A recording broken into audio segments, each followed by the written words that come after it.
नमस्कार साथियों, आपके अपने YouTube चैनल पर आप सभी का स्वागत है। सबसे पहले तो सभी साथियों को 2024 की हार्दिक हार्दिक शुभकामनाएं। आज की करंट अफेयर की सीरीज को आगे बढ़ाते हुए वीडियो शुरू करते हैं। अगर आपको वीडियो पसंद आए तो प्लीज़ वीडियो को लाइक जरूर करें और अभी तक आपने चैनल सब्सक्राइब नहीं किया तो सब्सक्राइब जरूर करें। तो बिना समय गवाए वीडियो शुरू करते हैं।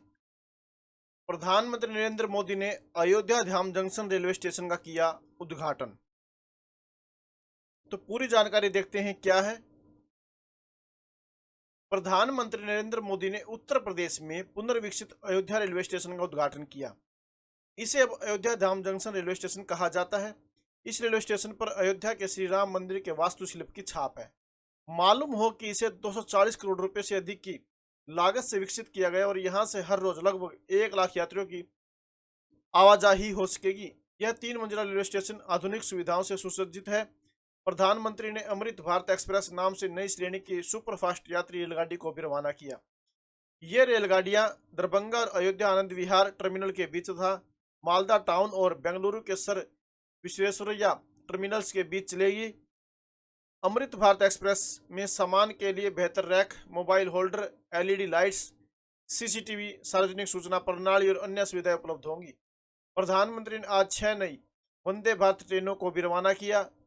इनमें श्री माता वैष्णो देवी कटरा से नई दिल्ली, अमृतसर से दिल्ली, कोयम्बटूर से बेंगलुरु कैंट, मैंगलोर से मंडगांव, जालना से मुंबई और अयोध्या से आनंद विहार टर्मिनल के बीच चलने वाली वंदे भारत एक्सप्रेस रेलगाड़ियां शामिल हैं। तो आगे देखते हैं क्या है नई जानकारी। प्रधानमंत्री ने अयोध्या धाम में महर्षि वाल्मीकि अंतर्राष्ट्रीय हवाई अड्डे का उद्घाटन किया। तो पूरी जानकारी क्या है देखिए। प्रधानमंत्री श्री नरेंद्र मोदी ने नवनिर्मित अयोध्या हवाई अड्डे का उद्घाटन किया।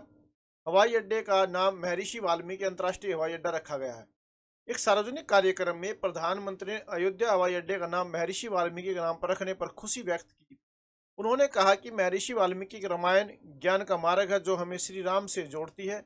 आधुनिक भारत में महर्षि वाल्मीकि अंतर्राष्ट्रीय हवाई अड्डे हमें अयोध्या धाम और दिव्य भव्य राम मंदिर से जोड़ेगा। पहले चरण में हवाई अड्डे की सालाना क्षमता 10 लाख यात्रियों की है और दूसरे चरण के बाद महर्षि वाल्मीकि अंतर्राष्ट्रीय हवाई अड्डा सालाना 60 लाख यात्रियों को सेवा प्रदान करेगा। प्रधानमंत्री ने 15,700 करोड़ रुपए से अधिक की अनेक विकास परियोजनाओं का उद्घाटन किया। विस्तृत जानकारी देखते हैं क्या है। प्रधानमंत्री नरेंद्र मोदी जी ने अयोध्या धाम में 15,700 करोड़ रुपए से अधिक की नई कई विकास परियोजनाओं का उद्घाटन किया। तो यहीं से जैसे आपका क्वेश्चन होगा कि प्रधानमंत्री नरेंद्र मोदी जी ने अयोध्या धाम में कितने करोड़ रुपए से अधिक की कई विकास परियोजनाओं का उद्घाटन किया, तो 15,700 करोड़ रुपए राष्ट्र को समर्पित किया और शिलान्यास किया। इनमें अयोध्या और उसके आसपास के क्षेत्रों की 11,100 करोड़ रुपए से अधिक की विकसित परियोजना विकास परियोजनाएं और पूरे उत्तर भारत में अन्य परियोजनाओं से संबंधित लगभग 4600 करोड़ रुपए की परियोजनाएं शामिल हैं। प्रधानमंत्री ने 30 दिसंबर के महत्व को रेखांकित किया क्योंकि इसी दिन 1943 में अंडमान में नेताजी सुभाष चंद्र बोस ने तिरंगा फहराया था। प्रधानमंत्री नरेंद्र मोदी ने लोगों से आग्रह किया कि वे अयोध्या के नवनिर्मित मंदिर में रामलला की प्राण प्रतिष्ठा के दिन 22 जनवरी को देश में दीपावली मनाए और राम ज्योति प्रज्वलित करें। उन्होंने कहा कि इस अवसर पर पूरा देश जगमगाना चाहिए। तो जो अयोध्या के अंदर नवनिर्मित मंदिर, तो रामलला प्राण प्रतिष्ठा कब होगी? 22 जनवरी 2024 को। आगे देखते हैं क्या जानकारी। राजस्थान में भजनलाल शर्मा मंत्री परिषद का विस्तार, 22 नए मंत्री शामिल। पूरी जानकारी देखते हैं क्या है। राजस्थान में भजनलाल शर्मा मंत्री परिषद का विस्तार किया गया है। राज्यपाल कलराज मिश्र ने जयपुर के राजभवन में तीसरे पहर आयोजित समारोह 12 कैबिनेट मंत्रियों, 5 स्वतंत्र प्रभार वाले राज्य मंत्रियों और अन्य 5 राज्य मंत्रियों को शपथ दिलाई। सुरेंद्र पाल टीटी ने भी स्वतंत्र प्रभार वाले राज्य मंत्री के रूप में शपथ ली। वे कर्णपुर सीट से विधानसभा चुनाव लड़ रहे हैं। कांग्रेस के उम्मीदवार गुरमीत सिंह कुन्नर की मृत्यु के कारण इस सीट पर चुनाव स्थगित कर दिया गया था। मंत्रिपरिषद के इस विस्तार के साथ मुख्यमंत्री और उप मुख्यमंत्रियों सहित मंत्रिपरिषद की कुल संख्या 25 हो गई है। डॉक्टर किरोड़ीलाल मीणा, गजेंद्र सिंह खीवसर, राज्यवर्धन सिंह राठौड़, बाबूलाल खराड़ी, मदन दिलावर, जोगाराम पटेल, सुरेश सिंह रावत इत्यादि इसके अंदर शामिल है।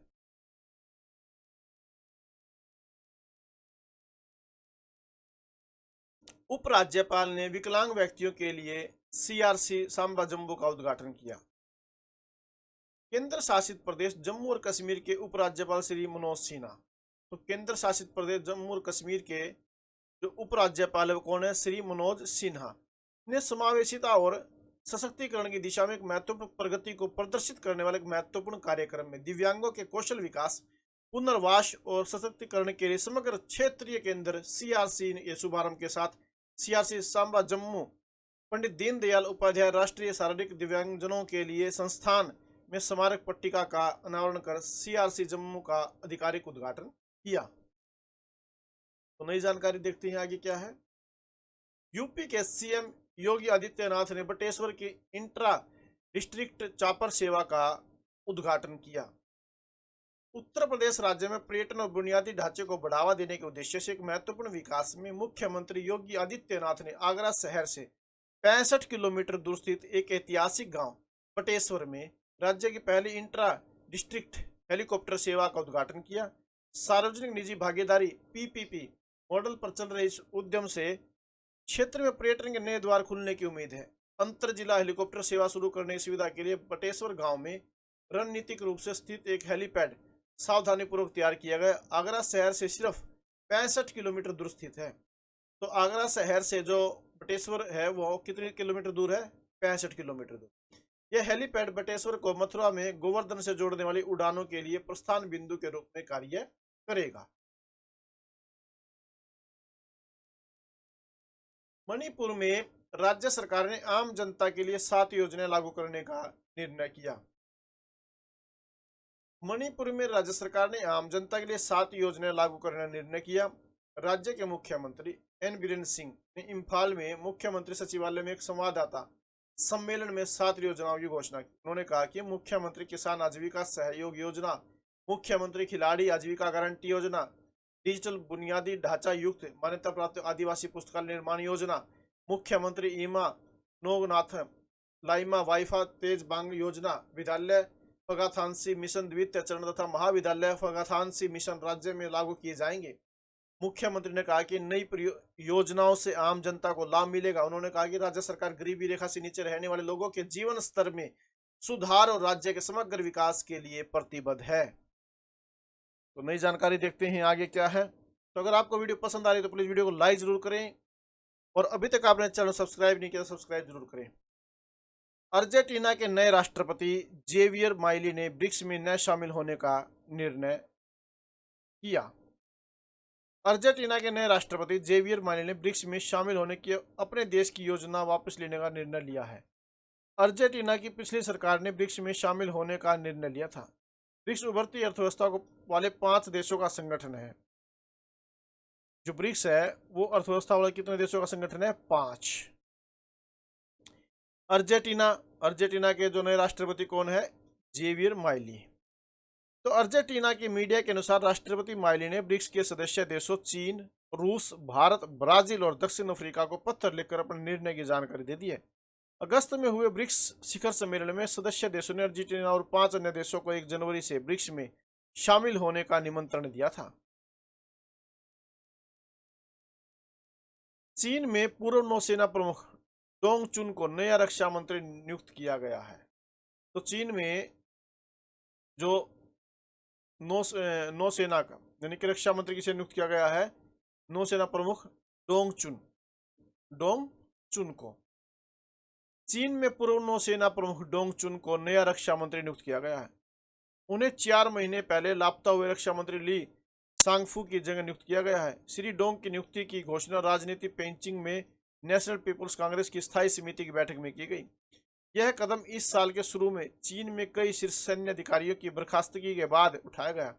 इस सप्ताह भी चीन में 9 वरिष्ठ सैन्य अधिकारियों को स्थायी समिति से हटा दिया गया है। यूएनएससी ने अफगानिस्तान में मानवीय स्थिति में सुधार और महिलाओं के अधिकारों पर एक प्रस्ताव स्वीकार किया। संयुक्त राष्ट्र सुरक्षा परिषद ने एक प्रस्ताव स्वीकार किया जिसका उद्देश्य अफगानिस्तान में मानवीय स्थिति में सुधार लाना और वहां महिलाओं के अधिकारों संबंधी मुद्दों का समाधान करना।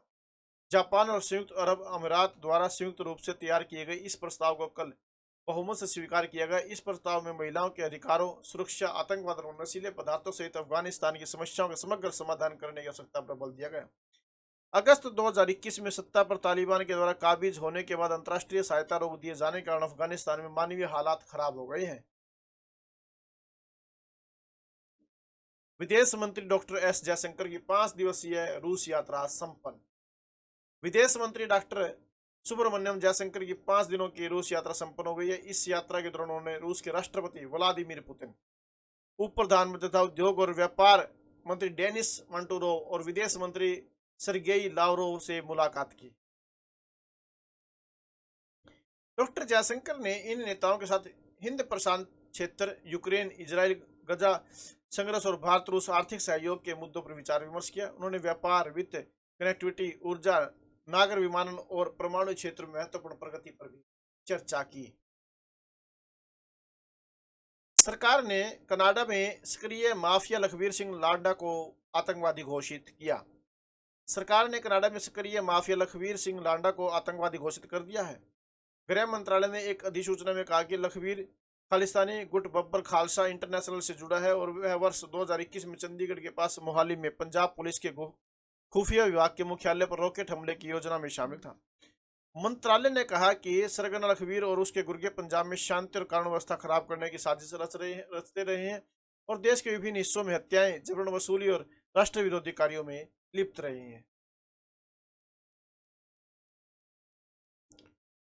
केंद्रीय गृह और सहकारिता मंत्री श्री अमित शाह ने गुजरात के गांधीनगर में national cooperative dairy federation of India limited के मुख्यालय का शिलान्यास किया। तो गुजरात के गांधीनगर में national cooperative dairy federation of India limited के मुख्यालय का शिलान्यास किसके द्वारा किया गया? श्री अमित शाह के द्वारा। केंद्रीय गृह एवं सहकारिता मंत्री श्री अमित शाह ने गुजरात के गांधीनगर में national cooperative dairy federation of India limited के मुख्यालय का शिलान्यास किया। ई मार्केट अवार्ड 2023 समारोह को संबोधित किया। इस अवसर पर गुजरात के मुख्यमंत्री श्री भूपेंद्र पटेल, गुजरात विधानसभा के अध्यक्ष श्री शंकर चौधरी, इफ्को के अध्यक्ष श्री दिलीप संघानी, एनडीडीबी के अध्यक्ष डॉक्टर मिनेश शाह और एनसीडीएफआई के अध्यक्ष डॉक्टर मंगल राय समेत अनेक गणमान्य व्यक्ति उपस्थित थे। रक्षा सचिव ने बेंगलुरु में हिंदुस्तान एरोनॉटिक्स लिमिटेड के एरो इंजन अनुसंधान एवं विकास केंद्र में नई डिजाइन और परीक्षण सुविधा का शुभारंभ किया। रक्षा सचिव श्री गिरधर अरमाने ने 29 दिसंबर 2023 को बेंगलुरु, कर्नाटक में हिंदुस्तान एरोनॉटिक्स लिमिटेड HAL के arrow engine research and development centre में एक नई डिजाइन और परीक्षण सुविधा का उद्घाटन किया है। AERDC वर्तमान में डिजाइन और विकास गतिविधियों में शामिल है। 2 रणनीतिक इंजनों सहित कई नए इंजन प्रशिक्षकों, UAV, ट्विन इंजन वाले छोटे लड़ाकू विमानों या क्षेत्रीय जेट विमानों की क्षमता बढ़ाने के लिए 25 kN थ्रस्ट का हिंदुस्तान टर्बो फैन इंजन को प्रकाश और माध्यम को शक्ति प्रदान करने के लिए 1200 kN थ्रस्ट का हिंदुस्तान टर्बो सॉफ्ट इंजन वजन वाले हेलीकॉप्टर पर कार्य किया है। पारदर्शी PSU भर्ती के लिए केरल के मुख्यमंत्री ने किया बोर्ड का अनावरण। केरल के मुख्यमंत्री पिनाराई विजयन, तो केरल के जो मुख्यमंत्री कौन है? पिनाराई विजयन। ये हाल ही में केरल सार्वजनिक उद्यम चयन और भर्ती बोर्ड का उद्घाटन किया, जो सार्वजनिक क्षेत्र इकाइयों PSU की भर्ती प्रक्रियाओं में पारदर्शिता और दक्षता बढ़ाने की दिशा में एक महत्वपूर्ण कदम है। विलियम्बलम में स्थित यह प्रतिष्ठान राज्य संचालित संस्थाओं के बेहतर सक्षम उम्मीदवारों की पहचान करने और उन्हें नियुक्त करने में महत्वपूर्ण भूमिका निभाने के लिए तैयार है। केंद्र सरकार ने अगले वर्ष में जनवरी से मार्च की अवधि के लिए 2 लघु बचत योजनाओं की ब्याज दर 20 आधार अंक तक बढ़ाई। केंद्र सरकार ने अगले वर्ष में जनवरी से मार्च की अवधि के लिए 2 लघु बचत योजनाओं की ब्याज दर 20 आधार अंक तक बढ़ा दी है। वित्त मंत्रालय की एक अधिसूचना के अनुसार सुकन्या समृद्धि खाता योजना की ब्याज दर 8% से 20 आधार अंक बढ़ाकर 8.2% कर दी गई है। इसके अलावा 3 वर्ष के जमा पर ब्याज दर 7% से 10 आधार अंक बढ़ाकर 7.1% हो गई है। अन्य लघु बचत योजनाओं की ब्याज दर अक्टूबर दिसंबर 2023 की तिमाही के समान ही रहेगी। गुजरात भारत की पेट्रो राजधानी के रूप में उभरा। जामनगर में दुनिया की सबसे बड़ी तेल रिफाइनरी और भरूच जिले के दहेज में ओपीएल पेट्रोकेमिकल परिसर के साथ गुजरात अब भारत की पेट्रो राजधानी के रूप में पहचाना जाता है। अधिकारियों ने यह बात कही। उन्होंने कहा कि Reliance industry limited Jamnagar refinery 14 lakh barrel प्रतिदिन कच्चे तेल की प्रसंस्करण अक्षमता के साथ दुनिया की सबसे बड़ी तथा सबसे जटिल सिंगल साइट रिफाइनरी है। आरआईएल की वेबसाइट के अनुसार जामनगर रिफाइनरी परिसर में दुनिया की कुछ सबसे बड़ी इकाइयां हैं, जैसे द्रवीकृत उत्प्रेरक, क्रैकर, कोकर, अल्काइलेशन, पैराक्लिशन, polypropylene, refinery off gas cracker और पेटको गैसक्रेन संयंत्र। गुजरात के मुख्यमंत्री भूपेंद्र पटेल ने राज्य के पेट्रोकेमिकल क्षेत्र के प्रभाव को हाल ही में रेखांकित किया था। पेरिस ओलंपिक के लिए भारतीय महिलाओं की टीम की घोषणा। झारखंड में होगी क्वालीफायर प्रतियोगिता। पेरिस में अगले वर्ष जुलाई अगस्त में प्रस्तावित ओलंपिक में प्रवेश के लिए झारखंड में आयोजित की जाने वाली हॉकी क्वालीफायर के लिए भारतीय महिलाओं की टीम के 18 सदस्यों की घोषणा कर दी गई है। यह प्रतियोगिता अगले महीने रांची में 13 से 19 जनवरी तक खेली जाएगी। इस प्रतियोगिता में 8 टीमें हिस्सा ले रही है। प्रतियोगिता की शीर्ष 3 टीमों को 2024 के पेरिस ओलंपिक में प्रवेश मिलेगा। गोलकीपर सविता पुनिया भारतीय टीम की कप्तान और वंदना कटारिया उप कप्तान होंगी। तो ये थे आज के करंट अफेयर के महत्वपूर्ण क्वेश्चंस। अगर आपको वीडियो पसंद आए तो प्लीज़ वीडियो को लाइक जरूर करें, अधिक से अधिक शेयर करें और चैनल सब्सक्राइब जरूर करें। Thank you very much.